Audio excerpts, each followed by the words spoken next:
Maayong gabi sa inyong tanan and welcome to the Cutting Edge Show. In celebration with the World Kidney Day, we are privileged to have invited a very special guest this evening. She is one of the best nephrologists here in Iligan City. Let us all welcome Dr. Kathleen Joy Garingarao. Hi, Jeriel, and hi, Satanan, who was with us live here today. And thank you for inviting me here. And of course, something na we have in common ni Jeriel, something, favorite organ namin, kidneys. Or we're celebrating the World Kidney Day. Yeah, so to me also, Doc, importante siya kasi kanang duol akong kasing-kasing sa kuan gyud basta kidney mo hisgutan. So atong topic for this evening is about atong theme for this evening is pusong bato, love your kidneys. No, so nalo ko i-share nga verse gamay sa inyo ha. Before ta mag-start og hatag og mga pangutana kan Doc, no. Ingon sa 1 John chapter 1 verse 2. Dear friend, I pray that you may enjoy good health and that all may go well with you, even as your soul is getting along well. No, so gusto sa Ginoo na mulambo ta spiritually, pero dili lang dira tama ang gusto sa Ginoo. God is also concerned with how we handle our physical health. And tungod kay World Kidney Day man, gi-celebrate nato karong bulana, isgutan nato kung unsa ka importante ang ato ang kidney. So are you ready? Amen. No, so Doc, ready na ka, Doc? Always. No, so dili pa nilalim ang trabaho ni Doc, no, kay daghan siya kanang kuan, daghan siya trabaho, daghan siya hospital sa gina-visit, dialysis centers, pero niani gid siya kitagaan ta niyag time. So salamat kayo sa Ginoo ana. No, so kablo ka, Doc, excited po ni sila makita si mo and maminaw si mo unsay imong istorya sa amo ang tanan. So Doc, first na ko na question si mo ha. Doc, tell us nganong importante man ang ato ang kidneys and unsa man gyud pinakatrabaho sa kidneys ato ang lawas. Okay, so good evening again. Sorry, nakamask ko karon dahil bigla akong gi-atake sa hubak, no? Ang atong panahon ngayon, grabe jud. So, ang kidneys, isa sa mga parang supporting actor sa atong lawas. Of course, kabalota, important organs, brain, heart, no? But the kidneys are very important. Daghan siya'y trabaho, no? Na akala nang natin sa pag-ihi lang or pagtanggal sa toxins. Pero actually, daghan, no? Yun, yung pinaka-common, pagtanggal ng toxins. For example, natay toxins gikan sa atong mga gikaon. Dili mo man yan ma-prevent, no? Also, the fact na buhi ta, ang atong mga cells na ay mga tinae, no? And toxins din yun, na ma-circulate sa atong dugo, then it's not a problem. Kahit natay toxin sa dugo, if you have a working kidney. I-filter man ng kidney ang imong dugo, tangtangon niya ang toxins, ipagawas niya sa ihi. That's number 1. Number 2, ang kidneys also, yun nga, responsible sa pag-ihi. Kailangan nating umihi para mapagawas ang toxins.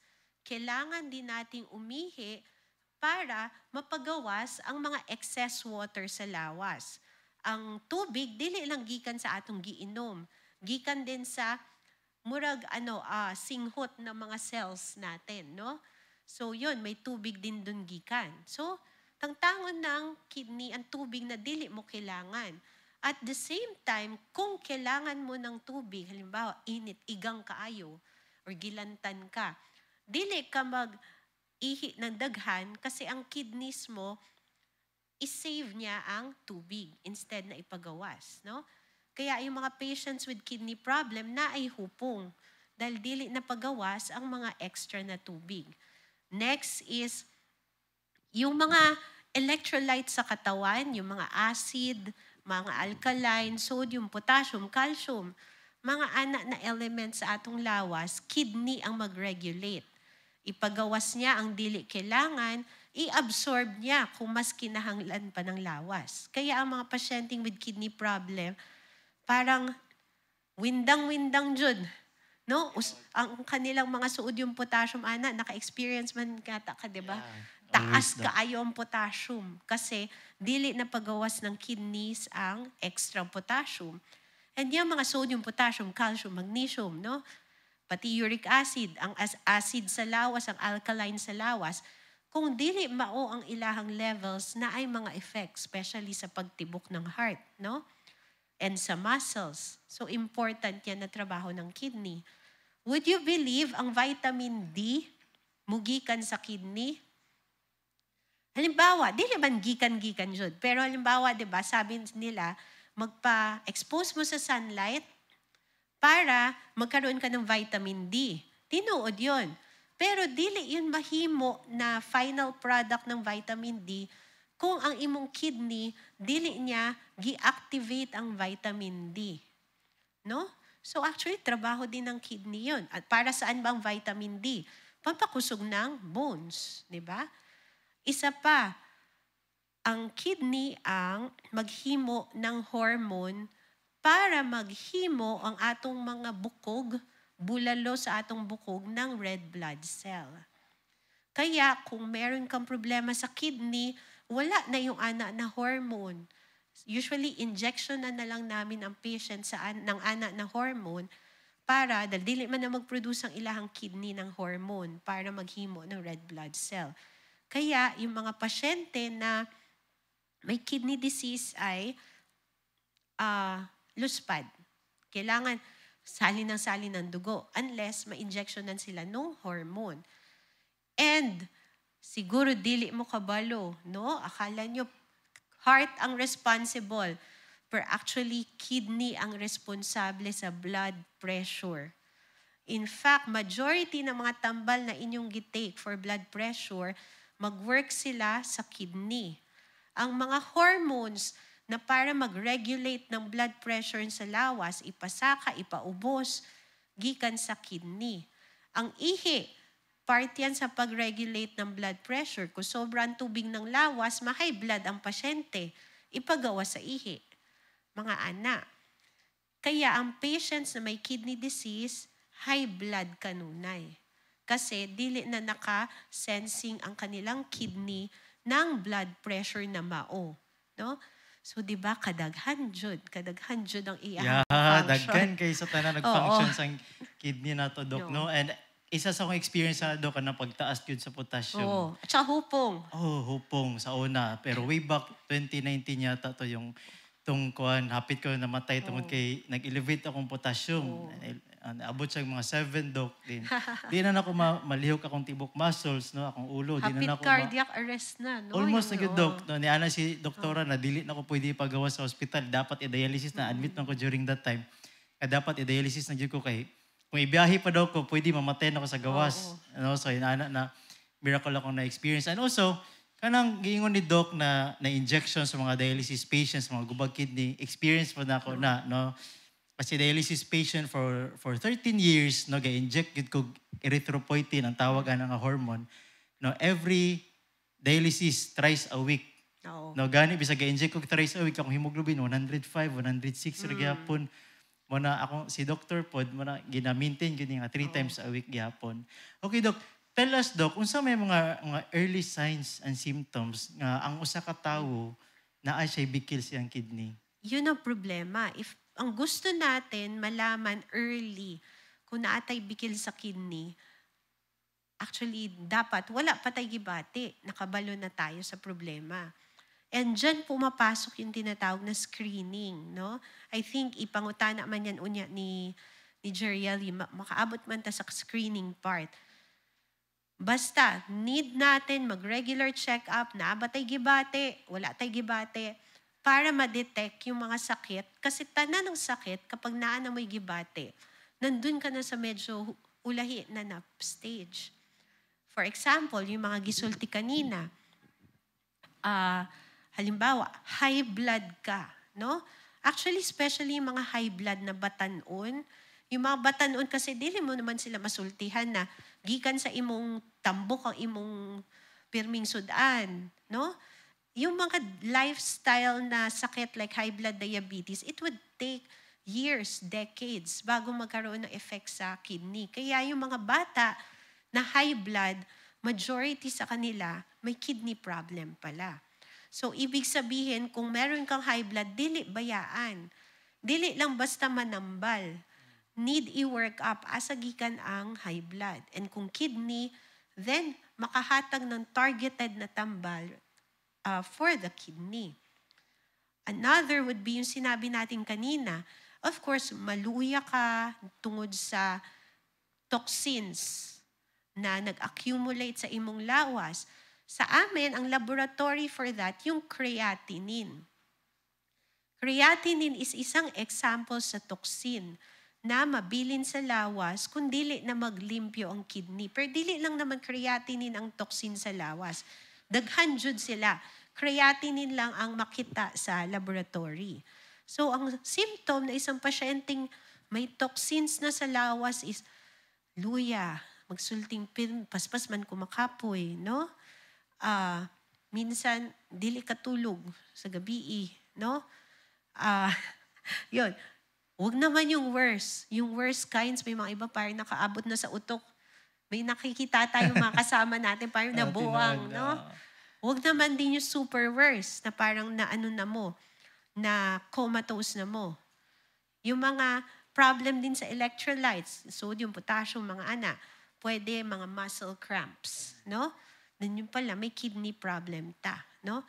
Also, yung sinabi natin na maghupong, appeal na maggamay ang ihi. Gamay ang ihi, tapos hupong mo, it's a sign na hindi ka na umiihi para mawala ang extra na tubig sa lawas. That's a kidney problem. And also, may mga iba, pero grabe na jud kayo. Yung maamoy na nila yung parang amoy ihi ang kanilang... Yeah, tinood na. Yung kanilang breath. Experience ko na sa una. No? So, yun yung sign na yung sobra nang nagpondo ang toxin sa lawas, mugawas na sa imong breath. So, yun. Pero when we are talking about these things, no, na mga gibate, nasa mga stage 4 to 5 na mo. Permanent na siya at that point. And murag waiting time na lang. Kaya the best symptoms of kidney disease na early, sultihan ko, wala. No? Because bisag simple lang a cramps, Doc, pwede dahil siya nga na siya ibikil siyang kidney. Meron akong matalinong pasyente, batanon, no? Nagda-dialysis din siya ngayon. Ginugol lang niya, cramps lang ang kanyang gibate. Nag-google lang siya. Tapos nag-anina siya sa akin na may creatinine, libo-libo jud. Taas na kayo. Oo, nagsulti ko sa kanya, paano mo nalaman na kailangan mo magpa-creatinine? Nag-google lang daw niya, ako may cramps, baka may kidney disease. Kaya Google niya.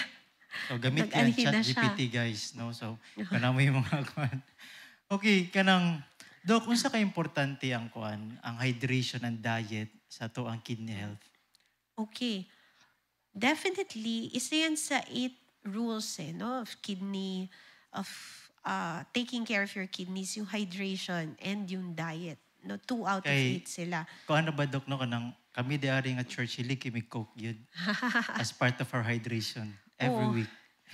Actually, yung Coke, hindi ka talaga tinuod ma-hydrate, no? Even yung mga juice minsan. Kasi minsan mas makauhaw, mas makapa-diaries, meaning makapaihi. So in essence, baka mas, mas dehydrated pa mo.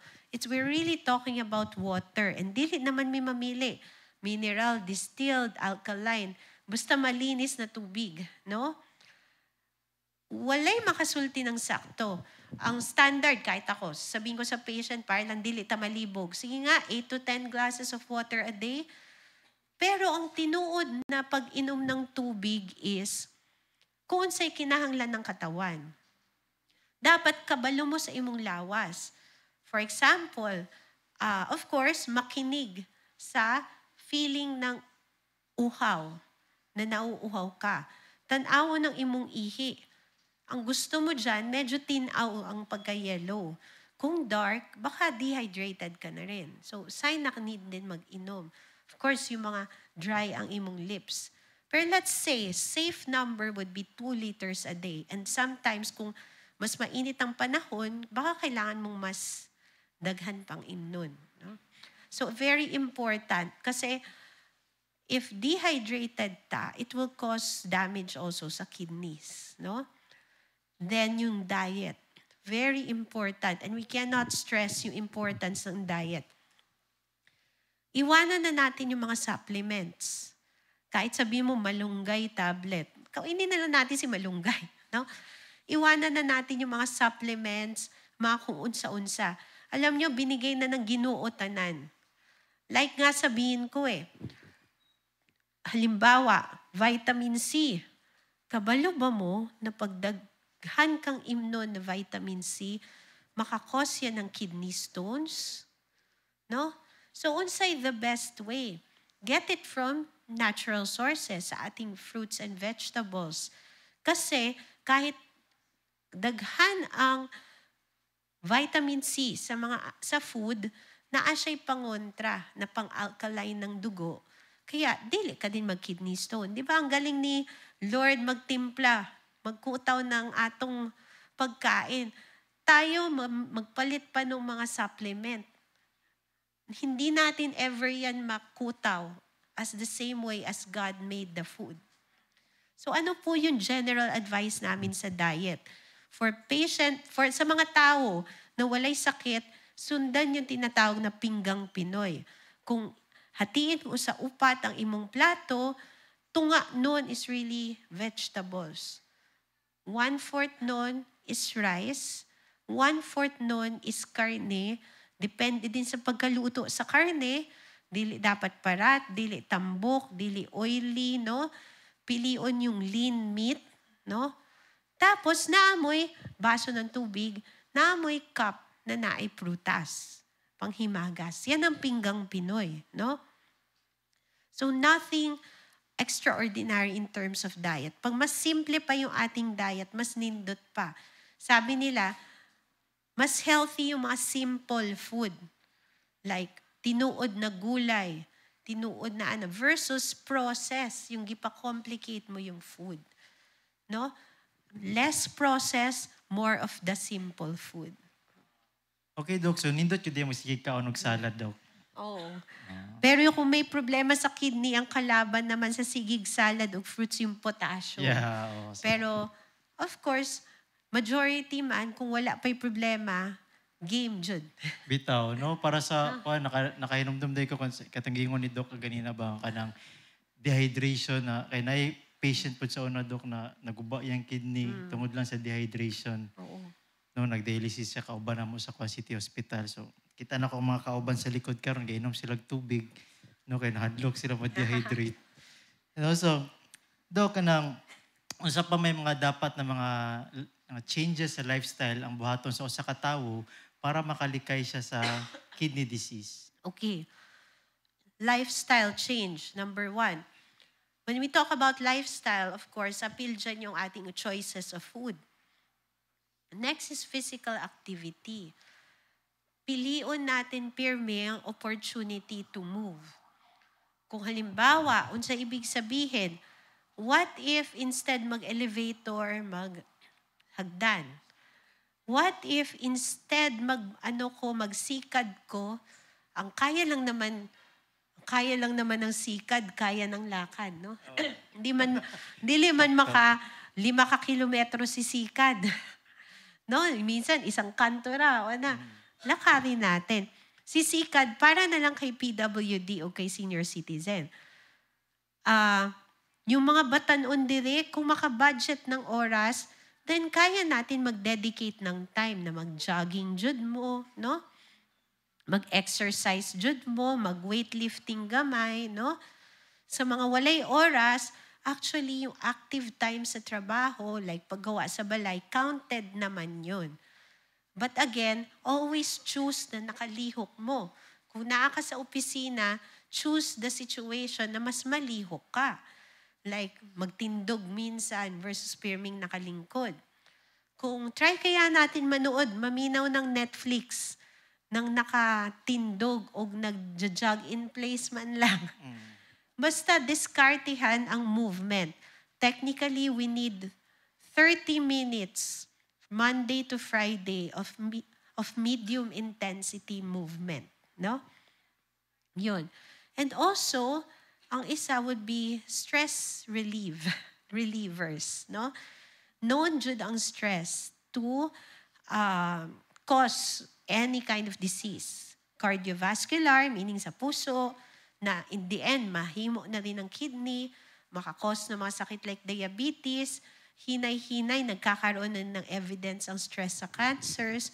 So stress, know how to manage stress, no?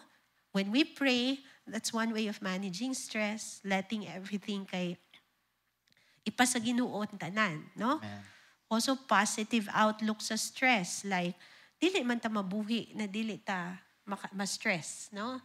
Each and every day of life is stress. Depends na lang sa imo. Is this a good stress na malipay ko na i-perform? Or is this stress na sa puton ko pirmi, no? Mindset. So we need to manage our stresses. Yun. So yun, I think yun naman, no? Yun naman sa lifestyle. Oo. Okay, Doc. Doc, daghan kitang mga dialysis patients sa hospitals na ang sinugdanan nila kay high blood o diabetes. Ano man, Doc? Actually, yun man kasi, no? In fact, majority, almost 50% of chronic kidney disease is tinuod yun diabetes, no? Mga sabihin natin, mga nasa 20% nga lang si high blood. Yung the rest, yung mga tinatawag nating glomerulonephritis, yung tulad sa imo, naasa may rare kind, no?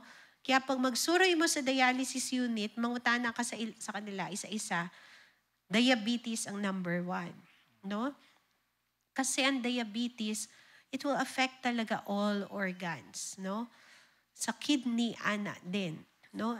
Kaya ang pinakatambal sa kidney disease, kung diabetic mo, is sa pagsugod pa lang na diagnose kang diabetes, seryosohin na jud na mapaubos, mapakontrol ng sugar. paspas ang sugar para dili nakasulod ang komplikasyon sa kidney. Tungod kay naman kay uban, Doc, na kanabitang, for example, No.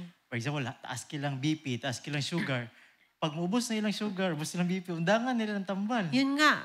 Or sabi nila, wala man sila gibati. Kaya Oo. di na nila gipadayon. Pero as what we said, ayaw nga natin na maabtan ta ng gibati. Ibig sabihin, nagsugod na ang complications. Pwede namang wala tay gibati sa mga anak. Basta nasultihan ka ng high blood, nasultihan ka ng diabetes, naanay requirements na may mga may mga lifestyle change, may mga tambal na ay monitoring, hopefully sa balay, mag-monitor din, and also check-ups sa doktor, no? Kasi even na makitaan ka ng problema sa kidney, kung sayo-sayo pa, paspas siyang ma-manage. Versus, gibayaan tanan, nakaabot na lang ka sa doktor na malala ka na. And usually, ang kidneys, ang isa sa mga una nilang tamaan ng mga high blood diabetes na yan. Pero, the fact na natamaan na yung kidney mo, more often than not, pati ibang organs, na heart, no? Apektuhan. Mas-stroke na rin sila dahil naapektuhan na rin ang brain, no? So, multi-organ man, daghan na organ, sabay-sabay almost, tamaan sa high blood diabetes. Okay. No, so, sa atong mga audience dira nga nagtanaw sa live, please kung na may pangutana, i-comment lang ninyo below, no? And also sa atong audience nga nadiari, kung na may pangutana na ay ballpen and paper na ihatag si Ma'am Justin para makasulat mo, para mabasa na to niya. Okay. Doc, next na question kay, unsa man ang mga common nga myths about kidney disease na kailangan na to i-correct? Okay. Number 1, ang tambal daw sa high blood o diabetes, makadaot sa kidney. The answer is no. Isang malaking X. Again, asagi ka ng kidney disease. Kasagara sa high blood o diabetes. So, need mo yung mga tambal para makontrol ang puno sa imong sakit, no? Sa high blood diabetes. So far, itong mga tambal sa high blood diabetes, finormulate naman yan na dili makadaot sa ibang organs talaga. So, kailangan talagang i-take. Pero, kung nagsugod na ang kidney disease, naanay mga tambal na dili na pwedeng ipadayon, tulad ng metformin. Pero dili metformin ang nakadaot sa kidney.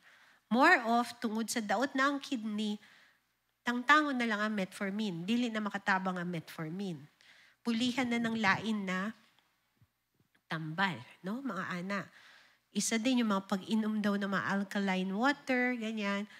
Dili man, kasi nga trabaho naman ng kidney yan eh.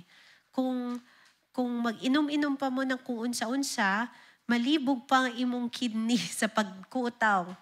No? I-disrupt pa nimo ang normal functioning ng kidneys o ng lawas. So, yung normal lang na tubig, no? So, yun kasagara, ang myths na na-encounter namin sa practice. Yeah, usay ra ba, Dok? Usay pag mga tao, pag naanay ka ng sintomas, like ka ng naana sila'y hupong, naikuan, dili mo dilit sugad to sa doktor. Ang uban mo adto pa sa kanang mga pabisaya. No? Yeah, usay mas storya ni mo, ana, Dok. For me, oo. Nabuyagan daw ko nung niburot. Kasi number 1, I think, pwedeng pag-usapan na lang natin. Kaya nga kailangan natin ng mga screening. Maging aware tatanan, no?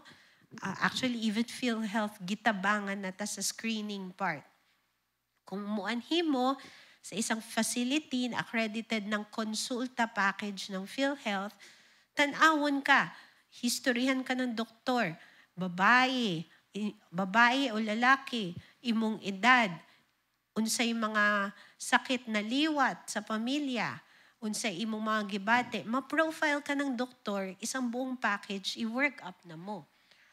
If, for example, no, sa work-up may makita na yung mga recommendation na follow-ups and medications na actually sagot na ng PhilHealth.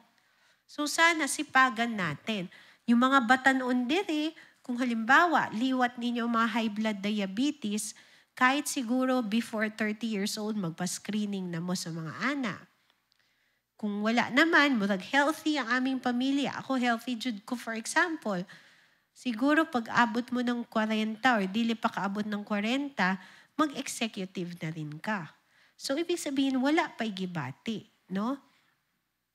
Ngayon, kung may diagnosis na mo, high blood diabetes, again, na-recommended, pila ka bulan ka dapat muanhi sa doktor para ma-check ang imong targets ug ma-check kung sakto ba ang tambal sa imo, wala ba'y nadaot na lain na organ. Yun ang mga dahilan kung ano man ikaw ipa-check up sa doktor. Again, para ma-prevent ang anything na malala gikan sa imong sakit. Ngayon yung mga mag-adto sa mga manambal ng ana, especially mo adto mo dahil sa naamoy gibati.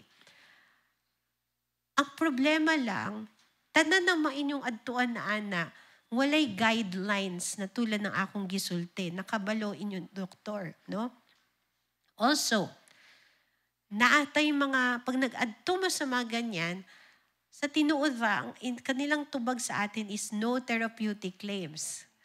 Meaning, muanhi ka sa kanila, may epekto o wala, dili nila sala. No? Kung may ihatag sila, no therapeutic claims, ibig sabihin, yung tambal, mag-side effect sa imo, or halimbawa, magnindot, either way, walay kasiguraduhan. Ang diferensya ng mga anak, ng mga duol-duulan versus doktor, ang doktor na ay lisensya. Not only tungod sa pinag-aralan nila ang kanilang pagtambal sa imo, pero ibig sabihin ng lisensya, pwede nyo ring gawing accountable ang doktor. Yun ang ibig sabihin ng lisensya. Dili lang pagpakita na inaral ko to. Pero ibig sabihin, kung sino man magduol sa akin, pwede nyo akong panagutin. Kung naay sayop or kung unsa. Yun I think ang importante, accountability. Kung magduol ka sa kung sino mang tao, pwede mo siyang gawing accountable sa kung unsay mahitabo. No? Thank you, Doc. So follow up lang sa istorya ni Doc about consulta program. No? Ang PhilHealth, taas siya programa para sa mga outpatient na gitawag na sa consulta program. I think karon ang gihatag na Doc pila to 4,000 na Doc. Di ba, gi-increase man to nila? Di ko sure, pero parang 700 pesos per person Per person. na ma-register sa konsulta. May sakit or walay sakit. Pero akong naibalando atong 2000 last year, nato sa mga 2,600, no? So pag maato ka sa, for example, ang accredited na konsulta program diri sa ato sa Iligan, kaning Eagles Pharmacy, no? Na napo si Doc ga clinic po siya apil diara. Ang Eagles Pharmacy na sila konsulta program, so pag naamay ka ila, walang-wala gyud, walay kwarta, gusto sila magpa-check up for outpatient, pwede sila moadto dito, Doc. No? Walay bayad. Yeah, walay bayad. Magpa-register sila na ay free nga laboratories. Kung kaya pa gani sa budget, napaya pa'y tambal na ihatag. So nindot kaya na siya nga programa sa gobyerno, no? So ina niya mga kaila na wala gyud na ma-avail sila ana para matanaw sila.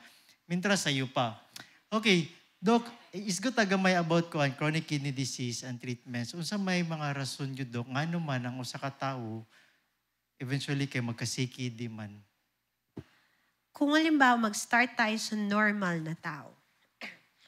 As we age, tanan naman ang atong organs, no? Madaot. I mean, di naman madaot. I mean, mugamay ang function. Parang atong mata, hinay-hinay man labo, ana, no? Ana din ang kidney. Naay predictable. Nagikan 30 years old, hinay-hinay na siyang gamay ang function, no?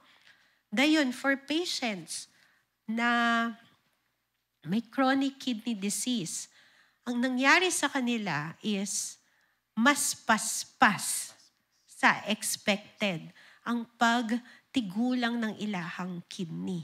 Tungod nga sa high blood, tungod nga sa diabetes. So, technically, tayong lahat naman, maubos ang function ng kidney. Pero it will depend. Kung halimbawa, gawin nating healthy ang atong lifestyle at dili ita magkaroon ng mga sakit like high blood diabetes, it would just be the normal kind. And pwede tang mabuhi na dili mahadlok, no? Na ma-dialysis ta, for example. Kasi yung paggamay naman ng function ng kidney, sakto lang din naman sa kinahanglan ng lawas natin, no? Pero kung naamoy kidney disease, for example, nagsugod ang imong kidney disease 20 years old. Pero ang kidney mo, pang 70 years old na. Kaya, mas sayo ka, mawala ng kidney function, dun ta mag-dialysis. Kasi, buhi pa naman ang lawas ng isang 20 plus years old. Pero ang kidney niya, paspas na nagtigulang. Namatay na yung kidney, nauna ang namatay yung kidney sa lawas. Buti na lang kami sa tanan ng organs ng lawas na ay kapuli ang patay na kidney, which is either dialysis or kidney transplant. Kung heart yan, wala pa'y heart transplant sa Pilipinas. Wala pa'y brain transplant basin asa. No? So parang medyo mas advanced ang gamutan sa kidney compared sa ibang organs. Okay, Doc. Tell us, Doc, the different stages of chronic kidney disease. Okay. Kung magsa-start ako sa pinaka malala, no? Yung tinatawag na end-stage kidney disease. Yung end-stage kidney disease, ito na yung mga pasyente na naramdaman na ng lawas nila yung side effect ng pagkadaot ng kanilang kidney. Kaya, nag-dialysis na sila. Or, in the future, baka nag-transplant sila. So, end stage, yun. Basta na-diagnose na end-stage kidney disease, kailangan na ng kidney replacement. No, either dialysis or transplant. Ngayon, yung chronic kidney disease stage 5, ito yung mga pasyente na alam natin mataas ang creatinine dahil yun naman ang ginagamit namin pang-compute sa kidney function.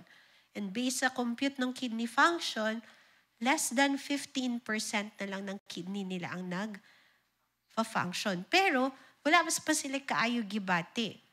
So, itong mga stage 5 kidney disease, na less than 15% ang kidney function, gi-start na namin silang mag-andam for the future of dialysis kapag nagsugod na ang mga gibati sa lawas. Moving up, stage 4, Stage 4 kidney disease, mga nasa 15 to 30% ang function sa lawas based sa creatinine test. Na yun. Itong mga pasyenteng to, pwedeng may gamay ng gibate. Mga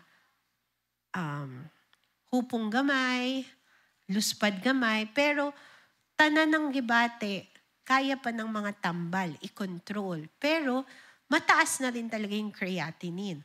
Again, kung stage 4 chronic kidney disease, ipaandam na namin for kidney replacement treatment, either dialysis or transplant, kapag talaga nakita na padulong na siyang stage 5.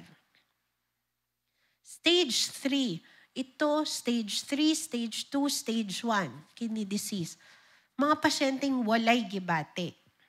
No? Usually makikita lang sa laboratories ang problema.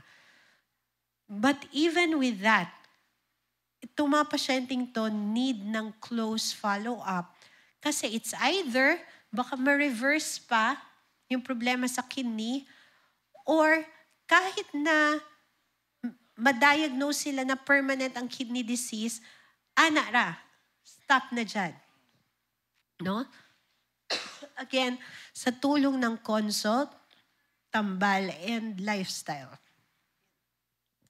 Okay, so thank you kay Doc, no? Sorry. So sa mga mo bitaw na ang mga doctors gyud or kami mga advocates gyud nag-encourage gyud ng mga tao na pakuan yun mo pa-test, no? Bisag ka ng as simple as urinalysis para lang makita ang kuan or naba kay pag-ihi ba nimo, nabantayan nimo nga imong ihi gabula-bula na og sugod, could be a sign na naanay kay protein sa imong urine, no? So pa-check up na dayon, no? Or Para check man lang ang blood pressure or or blood sugar. pressure man lang or blood sugar. Importante kay sa tanan. Basi pag wala pa kay gibati, no, kay ingon ni Doc ang kidney disease, chronic kidney disease, pwede start sa stage 1 to 3, no, wala ra kay gibati, pero pag pa-BP nimo taas na day kag BP. No, so kasagaran na ba sa atong mga amigo, no, manginom na sila tambal, ila ra bang undang-undangan pag ko high blood o madala pa man ni dagan-dagan, kaya pa ni. No, pero kakabalo say kanang effect ana eventually pag dili gyud na siya makontrol kay mobalik man gyud na siya.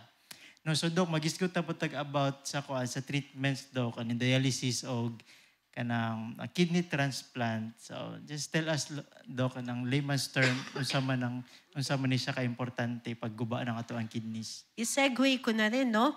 Napabatan-on jud ang mga pasyenteng may high blood o diabetes. And these are lifestyle diseases, no? Yung sinabi ko nga sa kahapon sa City Hospital na World Kidney Day, daghan mang mga student nurse. And dito, daghan ding mga batanon, no? So, rare case yung kay Jeriel na batanon, no? Pero yung mga nakikita niyong nagda-dialysis from a high blood diabetes, they made, if you want to make that choice, na dili ko mag-dialysis, no? In my 50s, in my 60s, the time to make that choice is karon, at your 20s. Dahil sila, hindi naman yan tungod sa nagkaon silang tambok 5 years ago. Dili na. It's an accumulation of lifestyle. So the decision to not go into dialysis when I reach that ana na age is karon na 20s mo. No? Meaning you already choose the lifestyle. And ang nakita namin, daghan na high blood na matingala ka, huy. Nga naman 20s ka pa lang high blood na mo or hypertension na, diabetic na mo, no? Lahi jud talaga itong times natin ngayon, no? So, yon lang, isi-stress ko din. As for treatment, when you say kidney replacement therapy, either dialysis or transplant, they are not treatment. No? I will not call them treatment kasi sila ang replacement sa isang kidney na palong na. No? So, ang treatments sa kidney disease, in all honesty, wala pa saktong treatment sa kidney disease.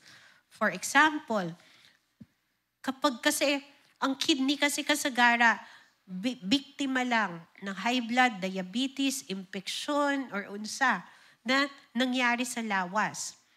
Kaya wala pa'y saktong treatment na magsulti na gagaling ang kidney. Wala, Jud. Even yung mga glomerulonephritis na rare, katulad nung kay Jeriel, lisod pa pangitaon ng treatment. And yung kina Jeriel, no, glomerulonephritis, wala pa rin may alam ng saktong cause kung unsa. Basta, this is a kind of kidney failure na sa mga bata noon nangyayari. Ang pinaka-treatment sa kidney, again, is i-control ang diabetes, i-control ang high blood, i-control ang unsay mga problema sa lawas. Because pag nag-start na silang mag-complicate sa kidney, no treatment. And we're just, yung mga gamot na binibigay, like, nasulayan, may makito analog, for example. O iba pang mga mamahaling tambal. I will even tell my patients, this is not treatment. Hinay ragamay ng pag-progress. No? Para dili lang paspasan ang pag-progress. Slow down ra. No? So, wala. So, ang tanan ng kidney, ang ending will be kidney failure, need mag-dialysis or transplant. Sa Pilipinas, ang kinanindot, gilibre na ang dialysis. Yeah, karon do ka libre na nagkadaghan pa jud sa mutang pasyente. Yun nga, kung kanusan ang libre, mas nagdaghan, no? So, ewan ko baka na timingan lang talaga karon na lumabas ang mga komplikasyon sa mga tao. Pero lisod mi karon. Kung asa pagbutangan ang mga dialysis patients sa kadaghan jud. Tinuod na no, idugang na nako sa City Hospital alone na anagid mi kaming mga 20 machines din sa baba dok ba. Pero may pila na napuno. Oo, tag 100 nga gapalista para lang yun makasulod sila sa kuan sa dialysis center sa City Hospital. So ana ka lala no mo na siya nga kanang dili lang ni siya nga basta-basta lang nga gistorya na mo sa inyo ha kun dili nakita gyud namo ni nga sitwasyon sa tuwang syudad. Gani man ang uban moadto na sila Marawi dok, di ba? May pakpak or tubod kay para lang gyud makapadialysis sila kay puno sa tuwang syudad.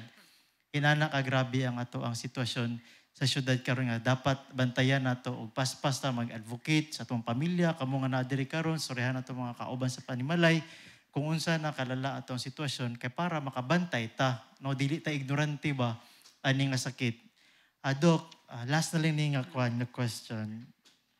How often should a person na kanang at risk sa chronic kidney disease nga magpa-check siya sa iyang kidney, especially mga high blood o mga diabetes na mga patients? Okay, actually yan, pero kasi wala akong pang-illustrate, pero naami chart na ginagawang guide. Ang tinitingnan ng inyong doktor is ang inyong ihi o ang inyong creatinine. Definitely, kung sulod na mo sa high risk, ang ibig sabihin ng high risk is, dagko jud ang risk na anytime soon, madialysis mo or mag-kidney failure mo. Kung naa mo sa high risk, dapat makita ka, no? Not more than 3 months or every 3 months, no? Kung mas early, mas less than 3 months, better. Para i-monitor ang sitwasyon ng imong kidney at ma-start ang dialysis kung kinahanglan. Kung nandun ka naman sa mga moderate risk, like for example, stage 3, tapos murag, maayos ka naman kausap sa lifestyle. Yun din ang isang titingnan. Kamusta ba ang pasyente? Masaligan ko ba ang pasyente na magtuo sa mga advice, tambal, and lifestyle? Pwede mga 3 times in a year, no? Every 4 months yan. Kung yung mga moderate to low risk, pwedeng mga twice a year. Kung halimbawa, normal kang tao, nag-check ako ng creatinine, dayon normal siya, gawin mong yearly. Especially kung meron kang diabetes or high blood. As you can see, even si normal na tao, dili bayaan. Kung naan na siya sa edara Naana sila yung mga sakit na liwat sa pamilya, kahit normal siya karon, need pa rin ng check-up. And I think noon, na ano pala namin, parang nabayaan ko, na-stress ko lang si dialysis. Si Jeriel, alam naman niya ang dialysis. So, ang isa is yung kidney transplant. Pinagkaiba ng duha is preference sa pasyente and quality of life. Of course, dialysis, muanihi ka sa imong schedule, 2 times, 3 times in a week, naa ka sa machine for 4 hours during those schedules. Kahit papano, may complications nga rin na raranasan during the sessions or after the sessions, no? Kahit papano, may konting stress din sa heart ang dialysis procedure. Kung magta-transplant, meaning nakapangita ta ng donor na match mo, then you need to maintain a lot of medications. Although, yung mga medications may effect din sa lawas, pero you need to maintain that para dili mag-rejection ang kidney. Pero ang lamang ng transplant sa dialysis is the quality of life. Yung ma-feeling mo na normal jud ka. And kahit papano, na ay mga function ng kidney na dili kayang i-perform ng dialysis, kaya na jud tanan-tanan with dun sa bagong kidney na gibutang sa imo. And also, medyo may lifespan advantage ang transplant. Although this is not true for everyone kasi depende din na transplant ka pero may heart failure na mo gikan sa imong mga sakit, no? Kaya maganda sana yung mga bata noon, no? Yun sa transplant. Okay, daghang salamat, Doc. Okay, so, kisay mga naipangutana diara. Sige, palihog ko sa itong mga audience. Yes, ma'am. Mike. Okay ra? Okay. May hapon, may gabi iday, Doc. So, kanibang PCOS, no? Is it a predisposing factor sa diabetes? Usually, ang PCOS na ay component na either diabetic or pre-diabetes, no? Actually, of course, polycystic sa ovary, pero naatin siya effect sa tibuok ng lawas more or less, sa metabolism. So, kung mga pasyenteng may PCOS, kung hindi pa diabetic karon, or kung pre-diabetic na, baka need na manambal, or kung diabetes na, mas lalo na, need ng manambal, and ma-activate na sa iyaha yung mga monitoring ng isang pang-diabetes na para masubaybayan din ang kidney. Thank you, Doc. Okay, last 2 questions. Napa? Ay, attorney. So, actually, there are a few questions submitted to us. 6. So, first question, Doc, how does my kidney condition affect other organs in the body? Yun nga, kasi multi-systemic man. The fact na limpyuhon niya tanan-tanan, no? Sa lawas, that can affect. In fact, yung mga pasyente na dapat mag-dialysis, na critical na jud, dapat mo mag-dialysis, they are experiencing already the symptoms of multiple organ failure because of kidney failure sa utak, no? Mawala na ang saktong pag-iisip or mabuang or makomatose. Even ang heart, they will have heart failure during that time. The lungs also, magfe-fail. Dahil magtubig na rin sa lungs o malason ang lungs. Very daghan. In fact, basta mataas ang imong creatinine at a level na stage 5 kidney disease, tanan ang gibati sa imong lawas, sisihin ng doktor sa kidney. Thank you, Doc. Third question. Unsay ma-advise nimo, Doc, sa mga tao na hilig mo take og mga supplements, labaw na sa mga kabatanunan para dili magsakit ang ilang kidneys? Okay. For me, supplements, ako din ang isa sa mga doktor na pag giduulan ako ng pasyente for vitamins, dili ko masipag magreseta ng vitamins. Because sa tinuod ra, we don't need those things if kaya nating kumain ng maayo. And the thing is, dapat tayong kumain ng maayo. No? Lahat nitong supplements na to, sige, halimbawa lang, hindi ko naman ida-doubt na naa sila'y mangustin, naa sila'y ampalaya. Halimbawa, tinuod jud yan, nasulod. Pero, yung chemicals na ginamit para maging tableta, that's another factor to consider. In fact, hindi lang kidney ang usual na biktima ng supplements. Liver, dahil silang duha ang tagalimpyo, liver o kidney. Yun yung hindi namin ma-account. No? Inom lang naman ako ng garlic tablets. Ano man dyan yung isisidok. Kasi hindi ko alam kung anong ginamit para gawing tablet yung garlic mo. Kainin na lang natin si garlic. No? Like what I said, ang bright jud ng Ginoo, ang isang pagkain mo, nakutaw na yan ng sakto. That's what you need. You don't need these supplements unless you have special needs. Like sila Jeriel, may supplement for calcium. Dahil sa detected naman sa labs nila, naubos ang kanilang calcium o need ng kanilang bones. They have special needs. Ang mga may special needs, mga tigulang na walay ipon.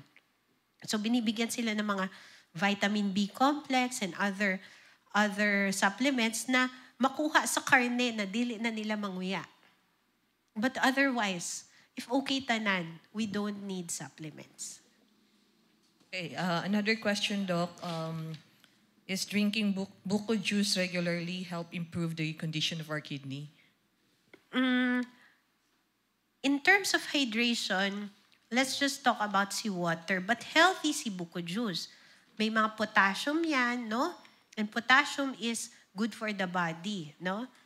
So, if ang pangutana, what is good for the kidney, in terms of hydration, I would stick to water.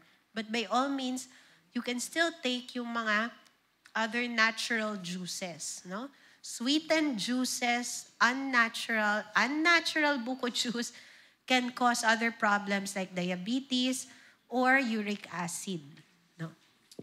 Speaking of drinking juices, is drinking Coke, Doc, causes kidney damage? Okay. Pangutana Ito na kita. tricky niyan. Tricky. Walay direct effect. Even nga sa kidney stones, dili sila nagsulti ng direct effect. But, sa kidney, pero kidney lang bang gusto mong buhayin sa imong lawas? Because Coke will affect others, no? Other parts, no? Kahit Coke Zero din yan. Naano yung mga studies, hinay-hinay, na lumalabas about definitely mga cardiovascular like like diabetes especially, no? We do not know prolonged intake ba nitong mga to might cause also some cancers, mga ganyan. No, isa sa mga debate yan eh. Kasi may journal na lumabas na murag. Although hindi sakto yung proof. Pero I mean, kung na yung mga ganyan na question na pinagdedebatihan, let's stick to the safe ones na, no? Water pa rin.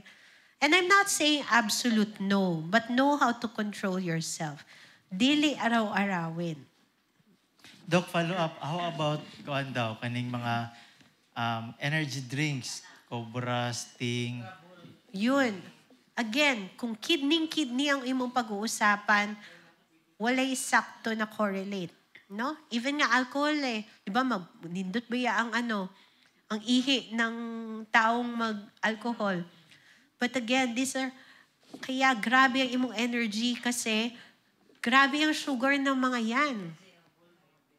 Also, meron silang components that can also affect the heart. Yung parang hyper ka, no? Can cause mga bikil sa pagtibok ng puso, mga arrhythmia. So we've seen those happen. Mga cardiac arrests because of over-inom sa mga anak. So, not highly recommended. Okay, Doc, another question from the audience is UTI linked to a kidney disease? UTI na kanunay, no, can cause. Kaya the thing is, tanan ng mga pasyente, it's normal to have UTI. But we have a criteria. Kung natambalan ka na ng UTI per less than a month or 2, nag-UTI ka na balik, tambalan ka na naman, UTI na naman kabalik, baka this is a complicated kind na ng UTI and we need to work you up kung unsa. It's not the UTI in itself, pero then yung nagkukos ng UTI can cause the kidney disease. Also, yung pirming hubag gikan sa UTI can cause mga scars sa imong kidney na pwede maging permanent kidney disease. Okay, another question, Doc. Doc, normal lang ba magsigi og pangihi every after inom og water? Medyo normal naman, no? Especially kung daghan ka mo mag-ihi ka. Kung okay lang sa imo na dili ka ma-disturb, that's a good thing. No? At least naka-hydrate ka. So, although ang acceptable distance is around 2 hours, no? Na nag-ihi ka karon, then 2 hours later mangihi ka unya, no? Sa mga lalaki especially kung sige-sige mangihi, makamata pa sa gabi, sa sige pangihi, that can be a prostate problem symptom. So need i-work up. There are also some, pwede din sige-sige pangihi, it can be a symptom of certain chronic kidney diseases sa pagsugod. So need i-work up. No? Pero kung na-detect mo naman na in relationship sa pag-inom, okay siya. Next question is, ingon sila na kanang mag-hold bitaw ka dugay ka mangihi. Mga unsa kay mga hours lang or hours ba or minutes nga dapat ma-hold nimo or maihi dapat nimo ana nga oras? Walay ana na advice except ihi jud. Wag i-hold. Ang number 1 defense ng katawan against UTI is free-flowing urine. Kung ipondo nimo, naramdaman na nimo, ipondo pa nimo, that can be a cause nga ng UTI.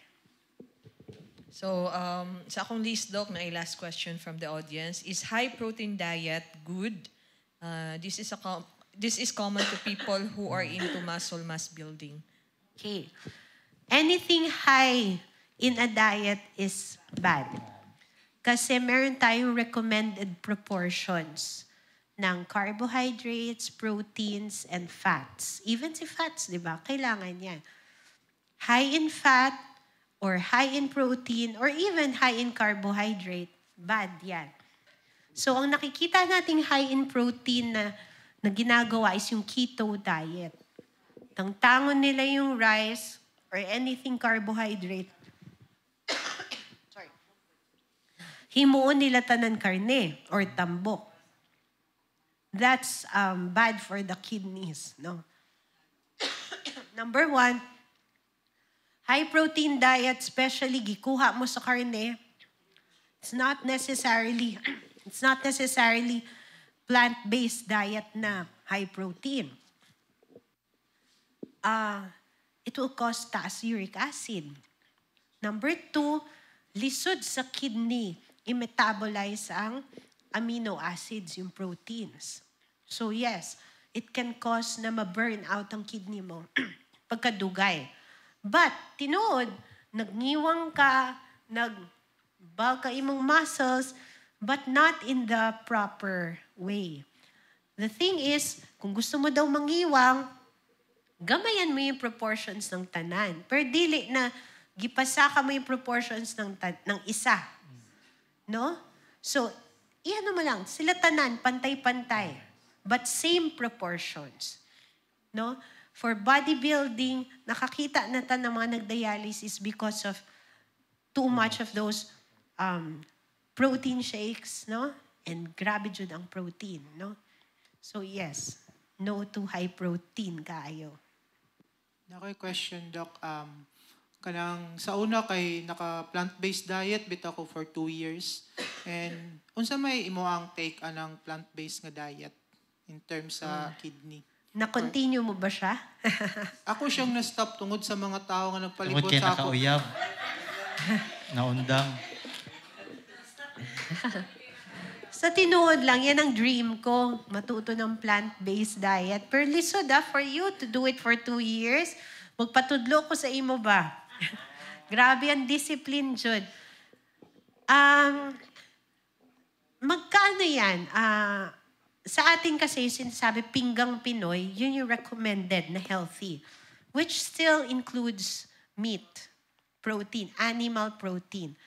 But, in all honesty, if gusto mo maging vegetarian, that's also okay if guided ka.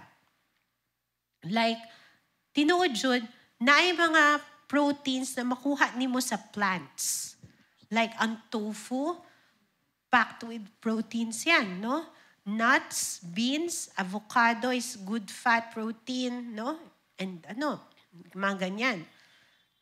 So, kung alam mo kung saan mo kukunin yung protein, yung fat, o ang carbohydrates sa pagiging vegetarian, that's very good talaga. So, kung kaya mo maibalik, di balik, Jud. Ibalik. Ubanan na siya. Duha na mo. Ako, na-open din ako niyan dahil nanood ako sa Netflix yung The Game Changer. The game changer. Oo, makita mo, yung heavyweight lifter, Vegetarian siya. vegetarian. Sabi ni sa kanya, how come you are as strong as an ox? OX, yung hayop na ox. Sabi niya, yes. Have you ever seen an ox eat meat? Vegetarian man ng mga ox, plant-based, di ba? So mga ganyan, it's just a matter of educating din ourselves on the proper combination of food kung gusto mo mag-vegetarian. Okay, so that's all, Doc. Salamat kay sa tanan sa panahon ng gihatag sa mga Thank you, Dan. Thank you for sharing your expertise sa mga tao, sa church. And also, salamat kay sa itong mga kauban ng mga dialysis patients ka na diari, no? Salamat sa pagbisita. And mauna na itong kuhan. Ito ang cutting edge na topic about ito, pusong bato. Love your kidneys. So, ano itawag na siya pusong bato kay usahay kita, again, concern kita sa to ang spiritual life, pero usahay, less kaya itong concern sa to ang health. So, tanggalan na to ang pagkapusong bato, start loving your kidneys. Mayong gabi sa inyong tanan. Ayong gabi.